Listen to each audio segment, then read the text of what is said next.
સુરતના રાંદેર વિસ્તારમાં આવેલા વેરી બી વિક્ટોરિયા એપાર્ટમેન્ટના 15મા માળે ધાબા પર 21 વર્ષીય યુવક સોલાર પેનલ લગાવી રહ્યો હતો। આ દરમિયાન તેનું નીચે પટકાતા મોત નીપજ્યું। હાલ તો યુવકના મૃતદેહને પીએમ અર્થે સિવિલ હોસ્પિટલમાં ખસેડાયો છે। રાંદેર પોલીસ દ્વારા વધુ તપાસ હાથ ધરાઈ છે।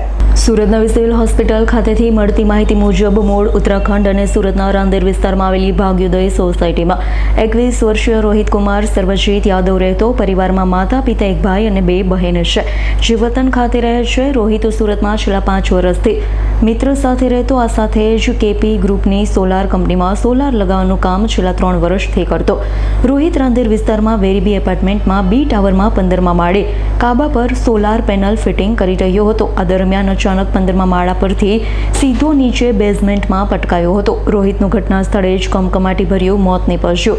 ઘટનાની જાણ થતાં રાંદેર પોલીસ ઘટના સ્થળે દોડી ગઈ હતી। ત્યારબાદ રોહિતના મૃતદેહને પીએમ અર્થે સિવિલ હોસ્પિટલમાં ખસેડાયો। પરિવારજનોએ જણાવ્યું હતું, રોહિતના માતા પિતા સહિતનો પરિવાર વતનમાં રહે છે, જેના પગલે અમદાવાદ ખાતે રહેતા માસાને જાણ થતાં સુરત દોડી આવ્યા। તેમને આ બાબતે વધુ કંઈ જાણ ન હોવા અંગે જણાવ્યું છે।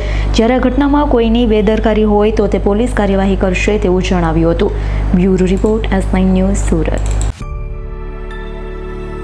અમારી તમામ માહિતીથી અપડેટ રહેવા માટે જોડાયેલા રહો S9 ન્યૂઝ સાથે।